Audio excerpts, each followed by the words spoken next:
Hello students, today's worksheet is worksheet number 34 for class 7 subject English. This worksheet is based on the chapter Ashes That Made Trees Bloom. Let's start it. Story so far.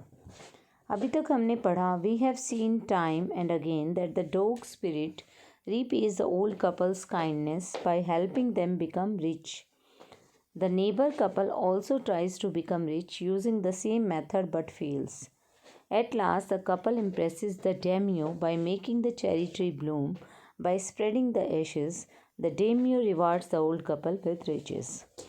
अभी तक हमने देखा बार बार story के अंदर कि जो dog की आत्मा होती है वो जो बूढ़ा कपल होता है, बूढ़ा जोड़ा जो होता है, उसकी दयालुता के लिए, उसकी काइंडनेस के लिए उनको रीपे करती है, बार बार उसका कर्ज जो है चुकाती है, उनको बार बार हेल्प करती है रिच बनने के लिए. जो नेबर कपल होता है वो भी रिच बनने की कोशिश करता है सेम मेथड्स को ट्राई करके, लेकिन वो हमेशा फेल हो जाते हैं. अंत में क्या होता है, जो कपल जो ओल्ड कपल है वो इम्प्रेस करता है डेमियो को. डेमियो होता है लॉर्ड ऑफ द कंट्री, जो उस कंट्री का लॉर्ड है, लाइक किंग आप कह सकते हैं इसको, किंग है, जो रिचेस्ट पर्सन है उस कंट्री के अंदर, वहाँ का उस प्रांत का जो भी रिचेस्ट पर्सन है, लॉर्ड है, या आप राजा कह सकते हैं एक तरीके से. उसको प्रसन्न करने की कोशिश करता है चेरी ट्री को ब्लूम करके. चेरी ट्री जो सूखा हुआ होता है उसको फिर से खिला देता है और फिर से वो हरा भरा हो जाता है, और उसके ऊपर एशेस को स्प्रेड करता है. जो राख होती है उसके पास, उस राख को वो उसके ऊपर स्प्रेड करते हैं और वो ब्लूम कर जाता है. इससे वो जो है डेमियो को इम्प्रेस करते हैं, और डेमियो जो है खुश होकर ओल्ड कपल को बहुत सारा पैसा, बहुत सारा उनको बहुत सारे रिवार्ड्स देता है, जिससे वो फिर से अमीर हो जाते हैं. तो आगे देखिए क्या होता है स्टोरी में. But when the greedy neighbour heard of it, he took some of the magic ashes and went out on the highway. जब जो है उस लालची पड़ोसी को इसके बारे में पता लगता है, तो वो भी मैजिकल एशेज, जो जादुई राख होती है, जिसको उन्होंने जो मोर्टार और जो मील होती है, वुडन मील होती है, उसको वो जला देते हैं, क्योंकि उसकी वजह से उन्हें कोई सोना नहीं मिलता. तो उसकी जो राख होती है, उसी राख को छिड़क कर जो ओल्ड कपल है चेरी ट्री को ब्लूम करता है. लेकिन अब जो लालची पड़ोसी है वो भी उसी जादुई राख को लेकर आते हैं देखकर, और हाईवे पर चले जाते हैं. There he waited until a Demius train came along and said instead of kneeling down like the crowd he climbed a withered cherry tree. अब देखिए, अब वो वहाँ पर इंतज़ार करता है तब तक जब तक कि लॉर्ड की ट्रेन नहीं आ जाती. मतलब लॉर्ड जिस ट्रेन से सवारी करके आ रहा है, मतलब जो प्रोसेशन आ रहा है उनका, जो जुलूस आ रहा है लॉर्ड का, राजा की जो सवारी निकल रही है, उसकी वो वेट करता है कि राजा आएगा तो वो भी ऐसी एशेज़ जो हैं ट्री पर छिड़क देंगे और ट्री ब्लूम हो जाएगा, तो राजा हैप्पी हो जाएगा. तो बाकी लोग जो है राजा के सामने झुकते हैं. बाकी की जो क्राउड है वो उनको झुकने के आदेश होते हैं, लेकिन ये जो नेबर होता है, जो पड़ोसी होता है, वो चेरी ट्री पर चढ़ जाता है. जो सूखा हुआ चेरी ट्री होता है वो उसके ऊपर चढ़ जाता है. वो राजा के सामने झुकता नहीं है और उसका इंतज़ार कर रहा है. When the daimyo himself was almost directly under him, he threw a handful of ashes over the tree. जैसे ही डेमियो जो है जस्ट पेड़ के नीचे आता है, उस पेड़ के नीचे जिस पे वो बैठा होता है, वो जो है मुट्ठी भर के राख जो है बिखेर देता है. Which did not change a particle, लेकिन उसकी वजह से कोई भी चेंज नहीं आता. जो वो राख फेंकता है पेड़ के ऊपर, उसकी वजह से कोई भी बदलाव नहीं आता, एक भी कण नहीं बदलता, वैसे का वैसा सूखा रहता है पेड़. The wind blew the fine dust in the noses and eyes of the daimyo and his wife.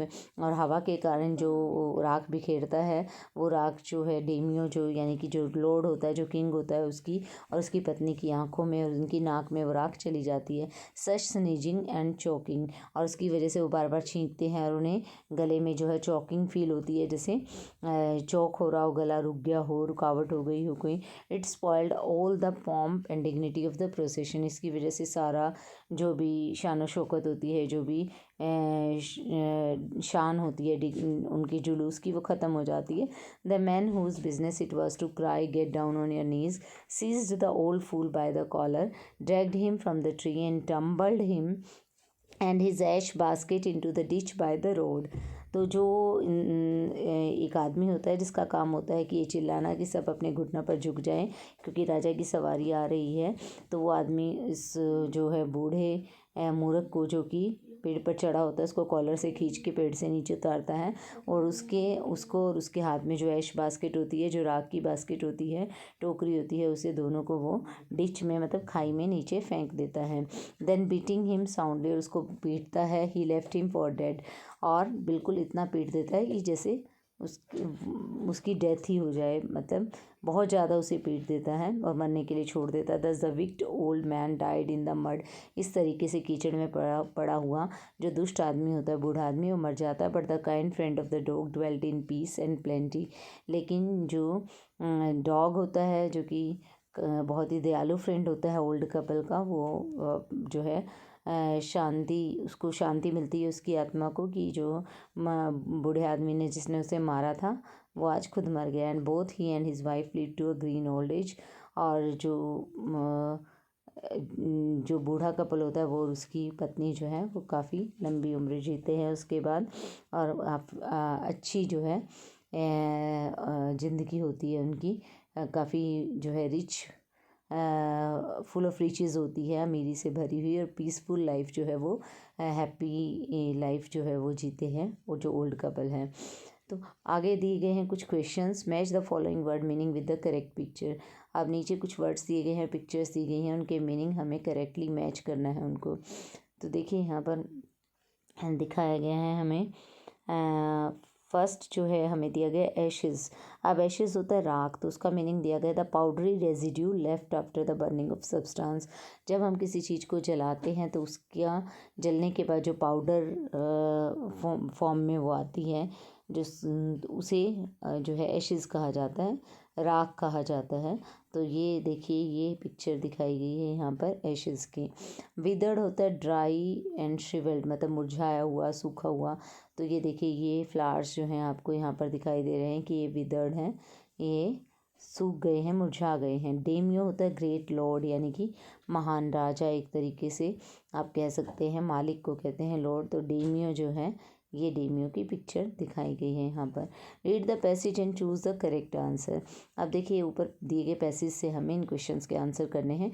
What happened when the neighbour through Ashes on the tree, जब पड़ोसी जो है एशेज मतलब राख को छिड़कता है पेड़ के ऊपर, तो क्या होता है, पेड़ मुरझा जाता है। द ट्री विदर्ड, यानी कि मुरझा जाता है। द ट्री ब्लूम्ड, या खिल जाता है, फिर से हरा भरा हो जाता है।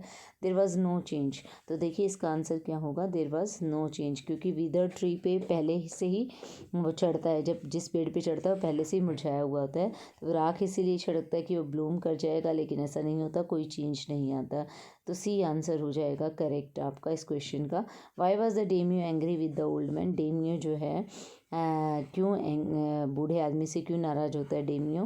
Because the tree did not bloom, क्योंकि पेड़ नहीं जो पेड़ है वो ब्लूम नहीं करता, वो फिर से खिलता नहीं है, फिर से हरा भरा नहीं होता है।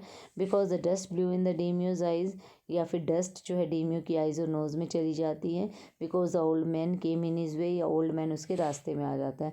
तो देखिए इसका आंसर होगा बी, क्योंकि जो है वो जो डस्ट फेंकता है, जो वो राख फेंकता है, तो उसकी जो है धूल मिट्टी जो है जब हवा चलती है तो डेमियो की आँख और नोज में चली जाती हैं, तो इसी वजह से वो बूढ़े आदमी से एंग्री होता है, नाराज़ होता है। And with this question your worksheet came to an end, and so I hope you understood this worksheet. Thank you. Stay safe.